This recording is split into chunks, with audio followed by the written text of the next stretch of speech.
got it. Really excited. When they are available and everything, the source and channels, we will share them as well on Metaverse Mentors, so the listeners and viewers can visit that.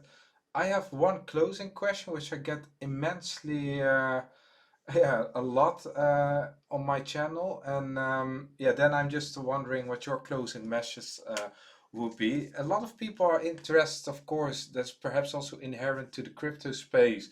Like, okay, where can we invest? Where can we find these blue chip NFT projects and everything? And now it starts to pivot towards metaverses like virtual plots.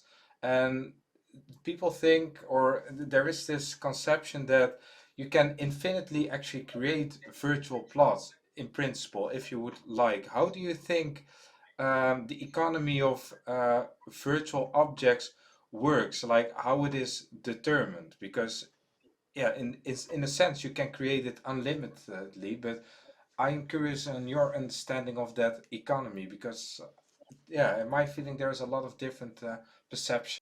Yeah, yeah. From time to time, sure. No, from time to time, I'm answering this question on comments on LinkedIn basically because there are many people asking about it. Not me myself, but not myself many times, but I just see it somewhere, and I'm always trying to chip in and say about it that for me, of course, yeah, it might not look best. Yeah, I mean, for me, it's another time when it's difficult for me. That I'm that deep in that for me, it's not under like it's difficult to understand it why it's difficult to understand it. You understand? Like for me, it's I'm deep in it, and for me, it's kind of like you can say this about anything digital. Yeah, like why would you pay for a song if it's available anywhere? Why would you pay if you can make it for digital item when you can actually copy it and have millions of items? But it's about access. It's not about having it actually, but it's about access. And basically, what you are selling is not only virtual land, but access to your world. And I think that's it. On top of this, you have it's your idea. I think it's your freedom as a creator to decide how big you want to be, and you realize your concept according to this. For example, with MaisonDao, the idea was for each city actually to be very much limited. There will be only 100 virtual lands possible, and then users will have to collaborate and between each other to build more space on top of basically on top of each other. That's one of the things that were not communicated as for now officially, and it's it's in a white paper that's coming, but it's not officially said that it will be very limited, so it's only 100 plots.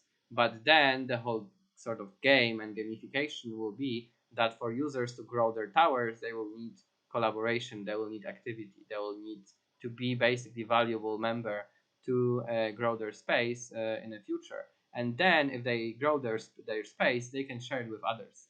So that will means that instead of buying or like launching, as you mentioned, impossible amounts of land because it's just possible. It's basically gamifying it to it that the community has to work together to build more, and that's the element of it. Yeah, they will have to do interesting stuff together so they can achieve it. Of course, there will be some other ways to achieve it as well. Not gonna lie. There will be many ways to achieve those upgrades and these things. But I mean, it's about the idea of the world, and I believe anything digital can be actually priced, and because there is not only about like the digital file anymore. Yeah, it's about the access, about communities, and about um, how to say, yeah, the same with the cities. It's about premium address. That's also the combination that I see. You can probably buy acres of land outside of the city that will be super cheap in comparison to 1 meter in Manhattan, right? Yeah, in Manhattan you can pay a few thousands for a square meter, whereas yeah, I would say in Poland for this 4K dollars you can actually buy acres of land. And I mean that's exactly the case, and you have like thousands of acres available in Poland. It doesn't mean the acre is not priced, and then the value of the plot in Manhattan where it's a much limited space, then it's even more expensive.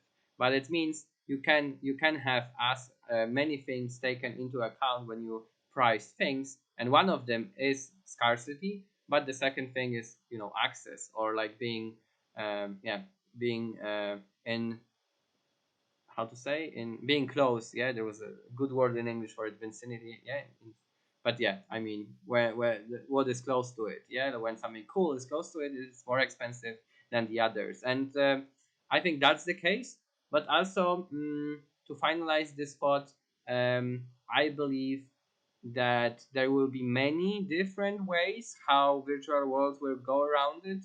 For example, as I mentioned, we have this idea, yeah, that there will be only 100 plots, and so there will be 100 main users. But it doesn't mean that they, as a host, they can have it with hundreds of others, right? It doesn't mean it's gonna be closed. But the idea of the game will look like this, yeah, that you have to build on top of each other to actually deliver more content, if you like. But others will be do it differently. But for example, I found the same idea. Yeah, I mean, I was developing this idea with 100 plots and selling this with districts by this, and there is I think Zoan or some other project which exactly is, they have an island, they have 100 plots in the island, and they're buying land, and when you buy land, you have credits that you can spend to build buildings. But in my case, I'm building it first and then selling it, so the building is on virtual land already, and you can either customize it, you can destroy it. It's your ownership, right? It's your thing. If you decide to destroy it, you are destroying part of the city, which have consequences in a way for you, right? Because you destroy the building, and yeah, like, you can do it. It's your case, yeah. But you are somehow removing something from the landscape, from the ecosystem, and then you can build something more. And I think that's the storytelling that I was telling you previously, when I said that DAO and decentralized IPs and decentralized brands are actually what excites me the most. Because I think if you treat the digital city and its story as a storytelling mission, yeah, you have a city, there is a story of the city, then every owner of the city is actually building the story of it. Yeah, every owner of virtual land. So I mean, then when they, on the later stages, they are trading between each other, they are trading part of the story. Yeah, so maybe I can understand when somebody doesn't understand why at the beginning stages somebody pays for land. Yeah, maybe, yeah, for some cases I would say maybe. But then when it's already developed, then I feel like that's obviously the case, yeah, that people should be selling and interacting, because it's the same like you have in domains. Yeah, you can have your samir.com, but it will be very expensive for you to buy it, right? But you can register samir dot something dot something dot something on some subdomain for free, right? You can do it, but it doesn't mean the second one is better because it's free. It's the opposite around. Yeah. The one which is better is samir.com, which is expensive. Yeah, I imagine. If you can check this, but it will be thousands, right, of dollars. Yeah, I tried to acquire Summer.eth, but It's unfortunately free. some smart guy acquired it already. But I have the one with my first and secondary name. But thanks for that, Simon. I think this is one of the most complete answers on a quite complex and still abstract theme within the metaverse, and it will evolve continuously. But just to summarize also for the listeners, so what Simon said, like, okay, access is an important component of it, scarcity, and market working, because essentially the market determines. And in your perfect example of Poland, where you have perhaps thousands of acres, this might be less valuable than 1 meter in New York. However, if Snoop Dogg buys a castle in the most random place in Poland, then the prices there start to appreciate ridiculously, as well as we saw in Sandbox. So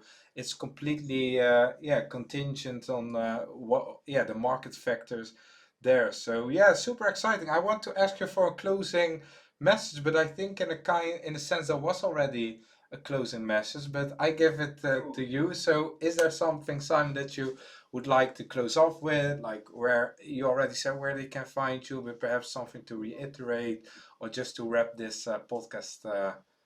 No worries. No, no. Thank you very much. I think you're right that the case about the virtual land is kind of crucial, and it's a good ending point of this conversation today. That because it's like as you mentioned, complex issue.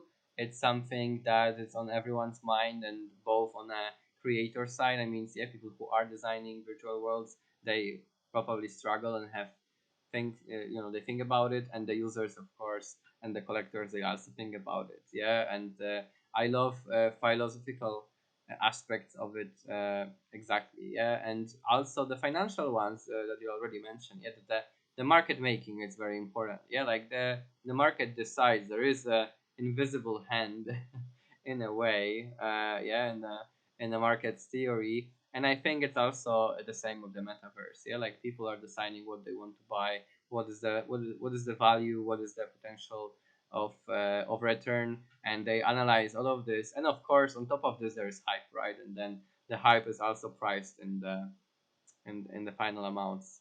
So I think that's pretty interesting to look at those things from the perspective more philosophical, more structural as well. Yeah, why not only why would people buy it, but actually maybe why people would sell it afterwards. Like it's one thing to buy it and build it, but then why would you sell it if you build something great?